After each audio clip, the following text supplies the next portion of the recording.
think history is just old kings and boring dates nobody actually remembers? Yeah, so did I, until history turned out way stranger than anyone expected.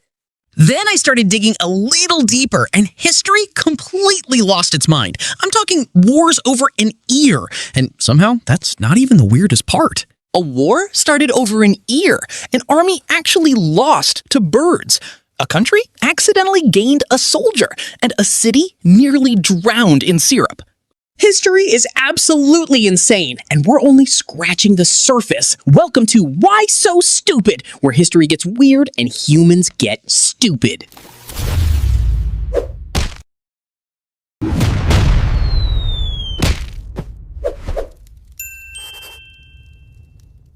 The year is 1731. This is Robert Jenkins, just a British merchant sailor with a comically massive nose and the saddest puppy dog face you've ever seen. Bro is just out here humming sea shanties, living his absolute best life. He's just doing his silly little chores in the Caribbean Sea, completely unaware that he is about to become the center of the dumbest butterfly effect in human history. Suddenly, the Spanish Coast Guard pulls up, and their captain has massive main character energy. We're talking feathered hat, curly mustache, sword already drawn. This guy woke up and chose violence. They swing over like it's an action movie and accuse Jenkins of smuggling, Which, let's be real, looking at those padlocks, he 100% was doing. They completely trash his ship looking for proof. But finding no hard evidence, the captain gets salty. So what does he do? Write a ticket? Give him a warning? Nah. He grabs Jenkins by the ear, pulls out his sword, and literally just chops it off. Just a clean slice. And to add maximum insult to injury, this absolute menace tosses the ear back and tells him to keep it as a souvenir, then just casually sails away hitting the dab. Disrespect level 10,000. Now, a normal person might go to a doctor or maybe throw the crusty ear away. Not Jenkins. Bro literally puts it in a pickle jar, labels it my ear, and puts it on his mantelpiece like it's a bowling trophy. He leaves it there for 7 years, just letting his anger marinate in a jar of preserving fluid. He wouldn't even let the maid dust it. By year 7, the sadness was gone. Only vengeance remained. Fast forward to 1738. Parliament is busy arguing about candle taxes when Jenkins kicks the doors in like an absolute boss. He marches down the aisle, holding his pickled ear up like Simba in The Lion King. He slams the crusty 7-year-old jar on the table and drops the hardest line in British history. This is what Spain did to me. The politicians are literally fainting. Monocles are popping off. And how do these highly educated, grown adult politicians react? Do they write a strongly worded letter? Nope, they completely lose their minds. The angry eyebrows come out. The steam starts blowing out of their wigs. One guy stands on the table, knocks over the ink, and just screams, "To war!" Even Jenkins is standing there like, "Whoa, guys, chill. I just wanted an apology." But it's too late. The boys are buzzing. They literally named the conflict the War of Jenkins' Ear. Imagine being a fully trained soldier, getting deployed to the Caribbean, and finding out you're risking your life over a pickled body part. These poor guys slouched their way onto boats and fought a brutal global conflict for 9 years. A 9-year military campaign over a single human ear. And the absolute craziest part? Jenkins didn't even fight in it. Bro went home, put on a cozy bathrobe, made some tea, and literally watched the war he started from his living room window. He gave the ear its own little VIP pillow, secured his retirement, and never worked a day in his life again. Robert Jenkins, the patron saint of doing absolutely nothing while the world burns. True story. All right, let's head over to Australia, 1932. The Great Depression is hitting hard, and farmers are already having an absolutely miserable time. But in Western Australia, right in the middle of nowhere, the universe decided to spawn a legendary, chaotic boss fight. These guys were completely broke, baking in the sun, and just trying to survive. They thought things couldn't get any worse. But then, the emus arrived. Imagine looking out your window one morning and seeing a completely peaceful, quiet field. And then you see a massive dust cloud. Something huge is approaching, and your house is directly in its path. But it's not a dust storm. It is an army of birds marching in perfect formation. 20,000 emus. 20,000 1,000! That is not a typo. They literally deployed wall to wall on the farmlands. Look at this face. There is not a single thought behind those eyes. Just pure, unadulterated chaos. They started eating the crops, smashing fences, and basically acting like they own the place, while the farmers watched in absolute defeat. So the farmers did what any sensible citizen would do when faced with a wildlife crisis. They called the actual army. Imagine trying to explain to a military general that you were losing a war to a bunch of flightless birds, and the military actually wrote down bird problem and made it an official operation. Because nothing says reasonable wildlife management like mobilizing automatic weapons against native birds. They dispatched a jeep to the Campion district, completely convinced this would be an easy afternoon of target practice. Little did they know, the emus were already running recon. Meet Major Meredith. This man has a spectacular mustache and an air of absolute unearned confidence. His plan? 2 soldiers, 2 Lewis guns, and 10,000 rounds of ammunition. Now, if you do the quick math on 10,000 bullets versus 20,000 birds, yeah, this is already statistically doomed. The soldiers set up their battle station, completely ignoring the single emu watching them like a tiny feathered spy. The bird just blinks, laughs in stickman, and walks away. When the soldiers finally look up, there's nothing there. Excellent start, boys. But day 2 of the campaign? Absolute movie-tier warfare. The emu army charges over the ridge at dawn, and the ground is literally shaking. Meredith raises his hand, holds the tension, and then lets loose. Bullet casings are flying, muzzle flashes are blinding. It's absolute chaos.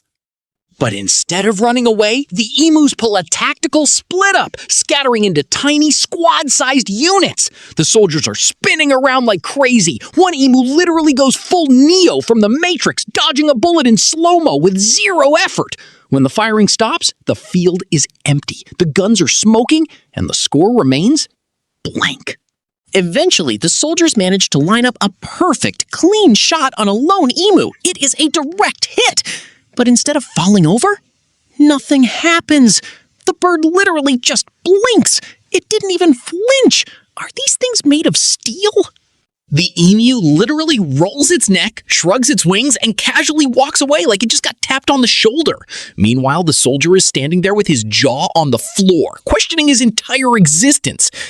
After a whole week of shooting, they had used thousands of bullets and killed barely any emus. One soldier is literally crying on the ground next to his broken gun, completely oblivious to the fact that an emu just walked up behind him and put on aviator sunglasses like an absolute savage. Look at this absolute legend. The cool jazz is playing, the emus are doing victory laps, and the official infographic is literally broken because the scale of their victory is too massive to display. It was a total humiliating defeat. Back in Parliament, the politicians were absolutely dying of embarrassment. The newspapers were literally calling it the Emu War, and the public was roasting them. They held an emergency vote to call off the operation, and the no column was so packed, it basically broke the board. Meredith gets the call, and his glorious mustache instantly deflates. He packs up his gear, including his notebook on how to fight birds, which is, spoiler alert, completely empty. They drive away in the ultimate jeep of shame, while the emus immediately move back in like, yeah, don't come back. It's official! The emus won! Conclusively, against a literal professional military with automatic weapons. They even held a formal victory ceremony in the outback. Our main character emu got promoted to general. Bro is strutting down the aisle like he owns the country. He stands at the podium, gets a gold medal pinned to his chest, and delivers a speech that will go down in the history books. The global media had an absolute field day. Germany was laughing. America was making sports charts, and the Australian newspapers literally refused to print the story. Meanwhile, the emus celebrated by throwing a party with wheat confetti, which was literally the crop they stole. Talk about absolute disrespect. Now, you might think Australia eventually solved this problem, right? Nope, they literally never solved it. If you go to Western Australia today, the farmers are still sitting on their porches in the exact same defeated pose, watching the exact same emus run the place. In fact, the emu population has skyrocketed to over 625,000 today. The entire military campaign did absolutely nothing. So, what is the ultimate moral of the story? don't declare war on animals because they don't play by your rules and they will absolutely embarrass you on a global scale. Stay tuned because next up, we're looking at Liechtenstein's accidental soldier, where they went to war with 80 men and came back with 81. Let's head over to Europe in 1866 to look at Liechtenstein. It is one of the smallest countries in the world. Seriously, look at this map. It is so small, its entire territory is smaller than a moderately large airport or some rich guy's private golf course. Back then, their entire population was 7,500 people. That is literally the crowd size of a mediocre indie band's concert. Their royal palace was basically a suburban house where you had to ring the front doorbell to speak to the king, who wore a comically crooked crown and spent his days reading books with his cat. Peaceful, right? But in 1866, the Austro-Prussian War kicked off. A giant letter from a massive empire arrived, addressed to Liechtenstein, the small one, demanding they send troops. The king called in his general to check their military records, which literally fit inside a 3-page brochure. After some heavy finger counting, they realized their entire army consisted of exactly 80 guys. After a brief existential wince where the king's crown almost fell off his face, he decided to lock in. He struck a hero pose, pointed his letter, and mobilized literally every single soldier they had. All 80 of them. The entire army mustered on a lawn that barely fit them before marching down the country's only street. And when I say the whole country came out to watch, I mean literally everyone. Their banner literally said, "We are all here." Wives handed out packed lunches, dogs barked, and brothers high-fived as they marched off to defend the homeland. The general stood on a box and yelled, "We are 80, but we are proud," which is honestly the most wholesome war cry ever. The government accountant stamped his clipboard, officially verifying the pre-war count of 80, and they marched into the beautiful snowy Alps. It was cinematic, it was emotional, and it was entirely ridiculous. So, they arrive at the Austro-Prussian War. On one side, thousands of guys violently fighting in a massive cloud of dust. In the far corner, 80 guys from Liechtenstein casually eating sandwiches and watching from the tree line. One soldier asked if they should go help, and the other literally just asked which side before taking another bite of his turkey club. They were eventually sent to guard a mountain pass where absolutely nothing was happening. Over the next week, their military alertness devolved into playing card games, whittling wooden emus, and literally planting a vegetable garden. An Austrian liaison officer arrived to coordinate, but ended up just staring at their tomatoes like, "Damn, those look good." Before they could even harvest their crops, a messenger galloped in with news. The war was over. A peace treaty was signed. The soldiers reacted with a mix of, "Sweet, we can go home," and, "Wait, I spent all week planting those zucchini for nothing?" Meanwhile, the Austrian liaison officer was having an existential crisis. Go back to the stressful, bureaucratic Austrian military, or stay with the cozy stickmen who grow great vegetables? As the army packed up their things, he just stood there, refusing to pack his bags. The boys marched home, and the clipboard accountant was waiting at the border, ready to do some routine math. He lined them up, adjusted his glasses, and started counting them down as they entered the town. 78, 79, 80. Boom, check mark, perfect score, 0 casualties. But wait, why is there still a guy marching? The accountant's pencil literally drops in slow motion as he realizes there's an 81st guy. He rubs his eyes, recounts, and circles the number 81 like his entire reality is falling apart. The general noticed the extra guy and was like, "Who the hell is this?" The liaison just shrugged and said, "Hey, you guys were super nice and I really like the vibe. Can I stay?" And instead of arresting him for border crossing, the soldiers literally cheered and made a space for him in the lineup. Wholesome levels are off the charts. The king looked at the clipboard, looked out the window at the liaison laughing, and resolved this international incident in about 4 seconds. He was like, "He's one of us now," and went back to his book. They literally gave him a citizenship certificate where the official legal reason was he just seemed to really like it here. He got a little flag pin, and the country's official population increased by 1. Shortly after, the king sat down and signed a decree dissolving the entire military because, quote, "it seems fine." The soldiers packed up their muskets and hats into a box. The last soldier gave his gun a sad little pat goodbye, and even the sandwich guy looked solemn for a second. They were officially retired. The general hung up his epaulets, put on a cozy grandpa cardigan, and retired. The rest of the 80 guys went back to normal civilian jobs. The sandwich guy literally opened a shop called the Original Army Sandwich Shop.